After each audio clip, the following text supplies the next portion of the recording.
Entonces voy a continuar con el capítulo 62 del libro de Hanoc. Y dice, una de las dos traducciones que vamos a estar viendo: así ordenó el soberano a los reyes, a los poderosos, a los dignatarios y a todos los que viven sobre la tierra, diciendo: abrid los ojos y levantad vuestras frentes, por si sois capaces de reconocer al elegido. El soberano de los espíritus se sentó en su trono de estima, el espíritu de justicia se esparció sobre él, y la palabra de su boca exterminó a todos los pecadores e injustos, y ninguno de ellos subsistirá frente a él. Ese día todos los reyes y los poderosos y los que dominan la tierra se levantarán, le verán y le reconocerán, cuando se siente sobre el trono de su estima, y la justicia será juzgada ante él, y no se pronunciará palabra vana frente a él.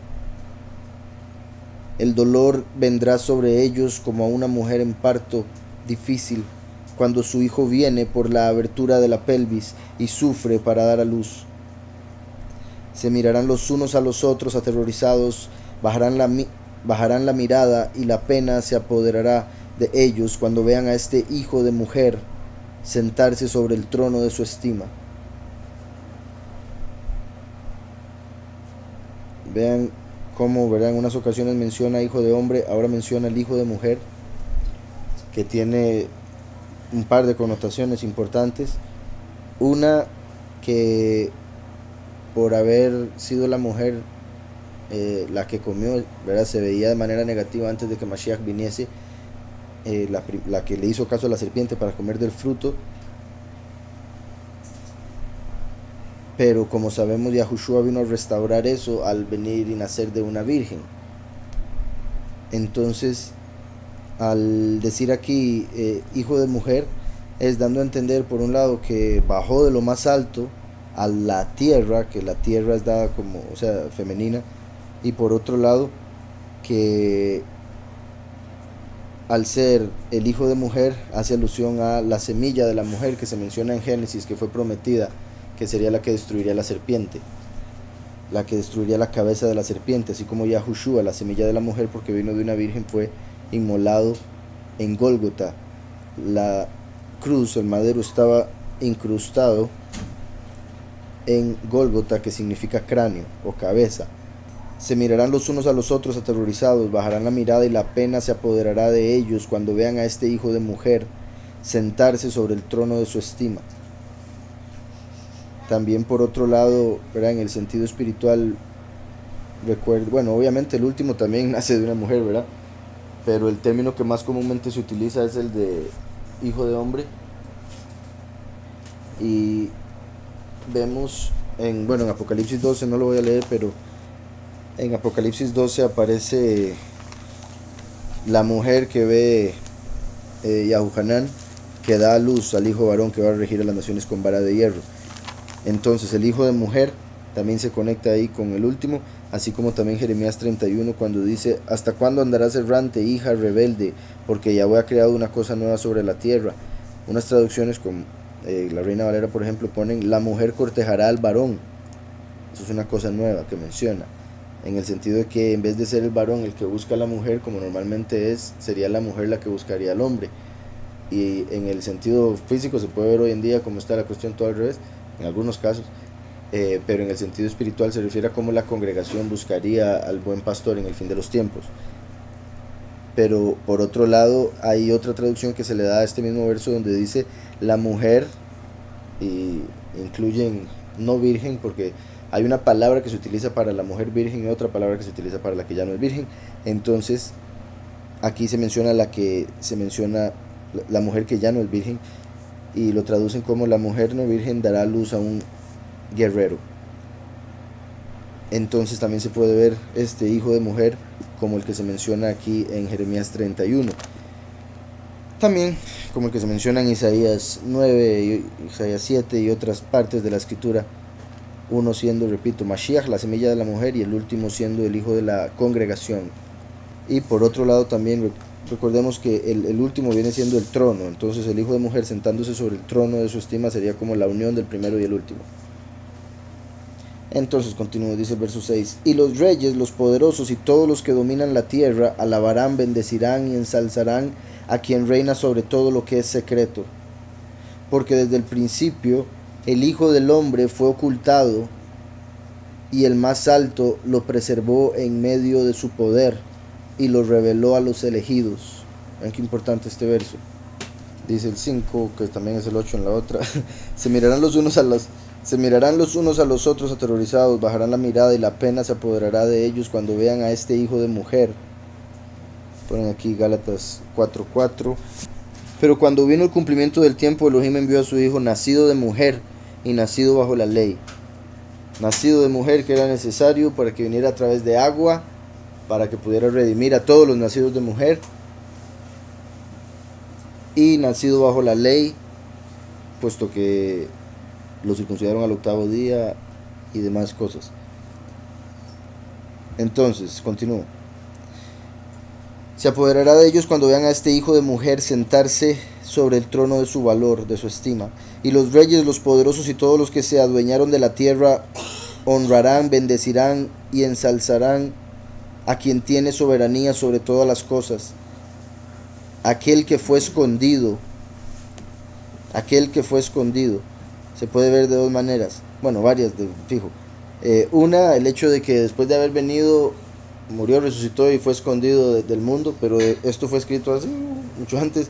Entonces también fue escondido en la Torá, ¿verdad? Como estuvo revelado, profetizado, pero la gente no lo entendería, no se daría cuenta de que sería él. Incluso cuando vino no lo reconocieron, lo mataron porque estaba escondido para ellos, para su intelecto. Estuvo escondido del entendimiento de la gente. También incluso estaba escondido de la creación cuando se hizo el segundo cielo y los ángeles. Y tan escondido estaba que Samael, como era ciego espiritualmente, dijo: yo soy lo único que existe. Y ahí fue donde se reveló y le dijo: te equivocas, porque el hombre siempre ha sido. Y después de eso se volvió a esconder. Y es por eso que llega a darse el libre albedrío. Si Yahweh no se esconde, no habría libre albedrío, porque la gente se sentiría completamente motivada, impulsada a servirle. No habría otra que servirle, porque se sabría y se entendería todo el beneficio que se obtiene. Mientras que al él esconderse hace que la carne se engañe y diga: quizás solo existo yo y puedo hacer lo que me dé la gana. Entonces, y los reyes, los poderosos y todos los que se adueñaron de la tierra honrarán y bendecirán y ensalzarán a quien tiene soberanía sobre todas las cosas, aquel que fue escondido. También otro que a mí me parece un verso muy importante, y que por lo confuso que puede ser para algunos, creo que decidieron quitarlo porque veían como que no tenía sentido, y por eso hay unas traducciones que no lo tienen, tristemente, pero es Juan 3:13, donde dice: Yahushua estando en tierra, nadie subió al cielo sino el que descendió del cielo, el Hijo del Hombre que está en el cielo. Entonces, estando Yahushua en la tierra, el Hijo del Hombre estaba en el cielo. Y vean como aquí está hablando del Hijo del Hombre que fue escondido. Entonces dice: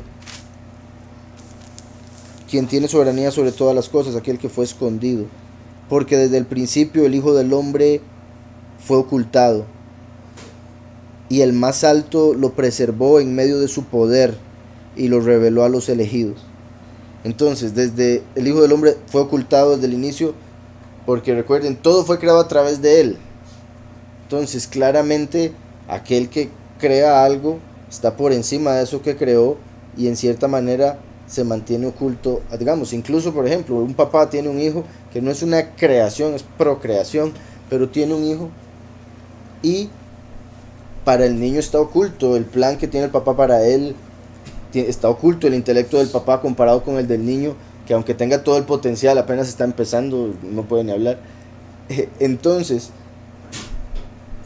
como Yahushua, una vez que Yahweh creó todo lo que hay a través de él estuvo oculto para esa creación, puesto que está por encima, fuera de. Y así se mantuvo. Así como cuando Yahweh revela su poder, que está en las palabras de la escritura, está ahí, pero oculto, puesto que cuando viene la gente no lo reconoce. Incluso hasta el día de hoy, para los que no aceptan la verdad, se mantiene oculto. Entonces dice, porque desde el principio el Hijo del Hombre fue ocultado y el más alto lo preservó en medio de su poder y lo reveló a los elegidos. Él sembrará la asamblea de los apartados.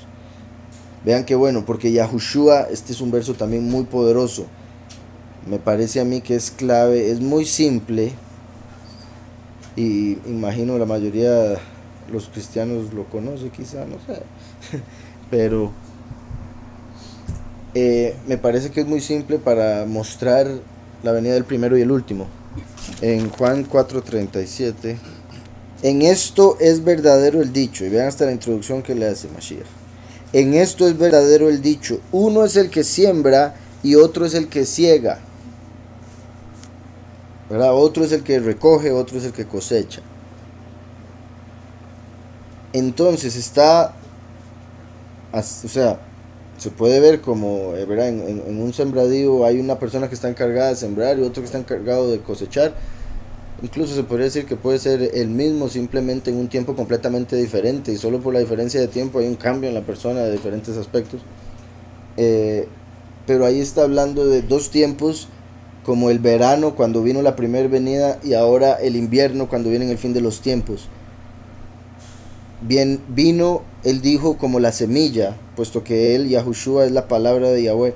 Entonces tenía que morir para ser sembrado cuando fue enterrado, ¿verdad? Cuando fue puesto en su tumba, ser sembrado y recibir la resurrección para la vida eterna. Entonces él vino como la semilla que fue sembrado para convertirse en el árbol de vida, en el olivo original al cual todos deben ser injertados.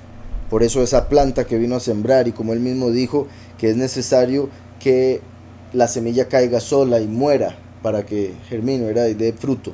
Entonces por eso él vino solo, no lo reconocieron, murió, pero después empezaron a reconocerlo, y eso empezó a hacer las ramas, o hasta se podría decir la congregación, ¿verdad? Como el tallo naciendo. Después llegó Roma con la apostasía y lo cortó, y se da lo que aparece en Isaías de que al final saldría una rama. Entonces está Yahushua, que dijo a los fariseos ser la raíz de David, y que por consiguiente, según las profecías, el último vendría siendo la rama de David. Entonces la raíz y la rama, uno es el que siembra obviamente hace la raíz, y el que cosecha arranca de la rama. Entonces uno es el que siembra, otro el que cosecha, y es como lo que decía por lo que hemos venido hablando aquí con Yahushua estando en la tierra, hablando de uno en el cielo, ambos de una u otra manera ocultos. Así como por ejemplo cuando Yahushua vino, él estaba oculto para los fariseos y ellos estaban esperando, entre otras cosas, al profeta como Moshe, y muchos lo confundieron a Yahushua por el profeta como Moshe, y por eso es que él tiene que decir, no, yo no soy el profeta, no, yo no soy la rama. Bueno, no que haya dicho yo no, fue Eliyahu el que dijo yo no soy el profeta, yo no soy el Mesías, yo no soy Eliyahu. Pero Yahushua, cuando lo confundían, se iba, desaparecía para que no lo hicieran rey o lo pusieran como ese profeta como Moshe. Y Yahushua mismo obviamente declara ser el Mesías, y por ende no es ni Eliyahu ni el profeta. Entonces leo el verso nuevamente, dice: él sembrará la asamblea de los apartados, siendo de la semilla que se convierte en la raíz, y de los elegidos. Por otro lado, ¿verdad? Como siempre digo, lo que uno cumple literal, lo otro espiritual. Él literalmente murió por nosotros para que empezara a crecer ese árbol, ¿verdad? Él siendo la semilla. Obviamente no era una semilla literal, pero sí murió literalmente. Por esa razón, para que se diera ese crecimiento de la congregación. El último tiene que sembrar la semilla en las personas, que sería como ya el sembrar espiritualmente, ¿verdad? El nombre de Mashiach, que es la semilla, en las personas para que crezca esa planta, que serían los 144,000. El templo de Yahweh, el cuerpo de Mashiach. Él sembrará la asamblea de los apartados y de los elegidos, y todos los elegidos se sostendrán en pie ante él en ese día. Pero los reyes, los poderosos, los dignatarios y los que se adueñaron de la tierra caerán sobre sus rostros ante él, y le adorarán y pondrán su esperanza en este Hijo de Hombre. Le suplicarán y le pedirán misericordia. Sin embargo, el soberano de los espíritus los apremiará para que se apresuren a salir de su presencia. Avergonzará sus caras y las tinieblas se acumularán sobre sus rostros. Estaba hablando con el hermano Harman por otro hermano en la congregación que le gusta la filosofía y estamos viendo los resultados de lo que hace la filosofía apartada del Padre, lo cual me parece muy particular porque lo que me comentaba el hermano de cosas que han hablado, o bueno, me dio un video para ver a un filósofo hablar de una obra ahí en la que básicamente ponen al Todopoderoso Yahweh como el peor de los Elohim. Y fue un ejemplo clarísimo y perfecto de lo que he venido mencionando en estudios anteriores con respecto a la necesidad de tener humildad, fe, temor a Yahweh para poder obtener la verdadera sabiduría, porque sin eso se vuelve una sabiduría diabólica. Y es legítimo, ¿verdad? Lo que se ve mucho en eso, y lo menciono porque es como todos tienen una esperanza de poder establecer a través del intelecto humano, lo cual ya me parece con solo es una contradicción, porque cómo puede decir alguien tener intelecto sin preguntarse de dónde viene el intelecto, de dónde procede, por qué puedo pensar, y darse cuenta que hay algo más elevado que uno mismo. Pero no, más bien piensan que con su propio intelecto que les dieron los monos, ¿verdad?, en el Big Bang y la evolución,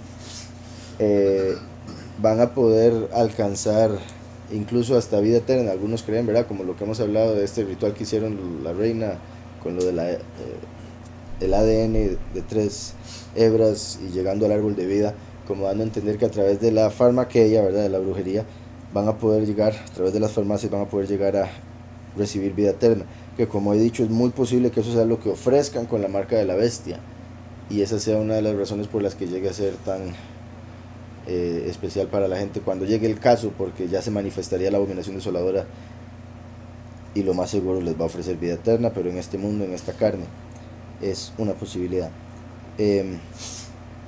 Entonces, lo decía porque por un lado hay gente que quiere por sus propias fuerzas, por su propio intelecto, establecer algo que aquí dure, que algo que perdure.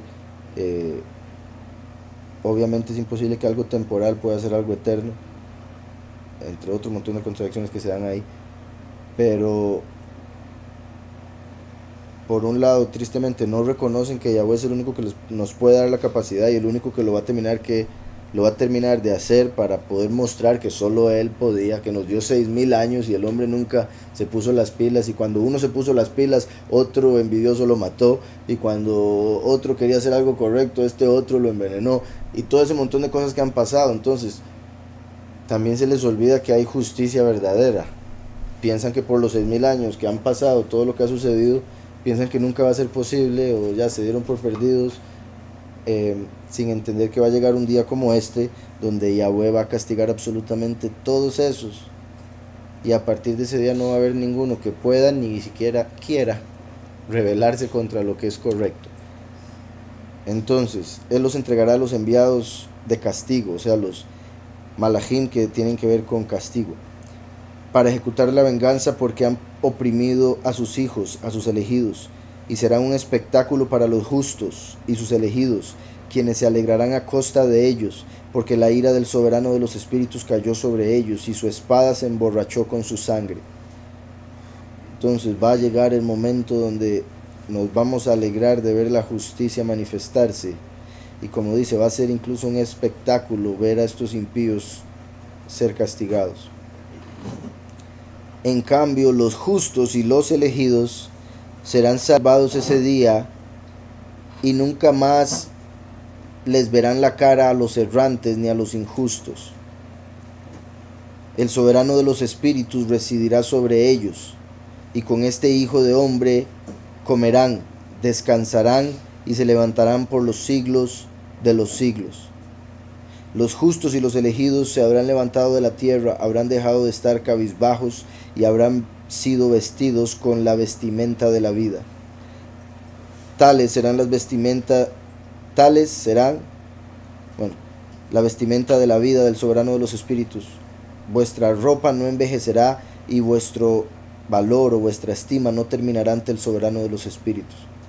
Eso es interesante por un par de cosas. Una, que recuerdan que mientras se anduvo en el desierto, la ropa nunca se envejeció. Y eso para representar, ¿verdad?, los cuerpos que vamos a recibir, puesto que la ropa es para el cuerpo como el cuerpo para el alma. Entonces, representando ese cuerpo que nunca va a envejecer, que nunca se va a destruir, no se va a deteriorar. Y por otro lado, vuestra estima no se terminará. Es interesante porque cuando Moshe ascendió al monte, antes de él irse los 40 días, se dio una revelación muy poderosa en el monte Sinaí, y en el judaísmo se habla que en ese momento se les dieron por un momento, y repito, judaísmo, ¿verdad? Se habla de que recibieron un cuerpo nuevo, que fueron transformados en ese momento por la manifestación que se dio de Elohim, ¿verdad?, del Malach de Yahweh en sí,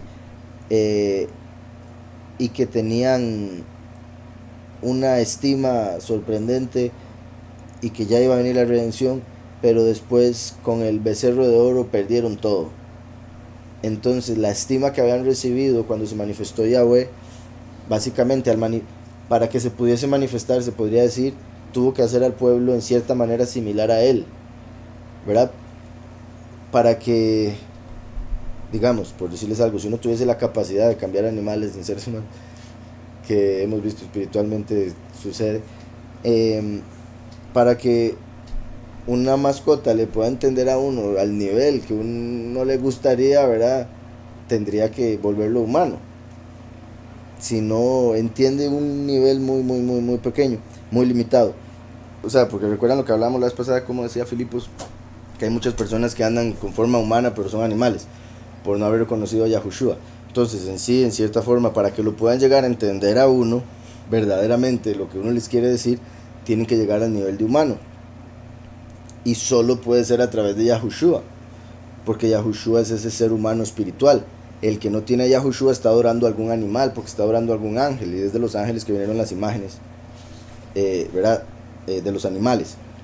Vean qué particular que cuando Yahushua se transfiguró, fue cuando se apareció Moshe y Eliyahu ante ellos, como si fuese, me tengo que hacer similar a ellos.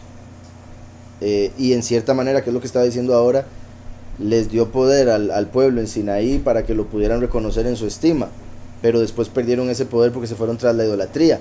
Y recuerden lo que es idolatría, es adoraron un becerro, o sea, se hicieron becerros, se hicieron animales, cayeron de lugar al estado de un animal espiritualmente o intelectualmente. Mientras que, como decías, en la transfiguración se cambia a Mashiach, como mostrando el futuro que va a tener él en su carne, el de Moshe y Eliyahu, y el de Pedro y Abujanán y Jacob, que estaban ahí presentes. Y eso, con esto que decía aquí, vuestro valor no terminará, vuestra estima no terminará ante el soberano de los espíritus. Esta vez, eso que vamos a recibir de un cuerpo nuevo y una estima visible, nunca va a ser quitado de nosotros, nunca lo vamos a perder.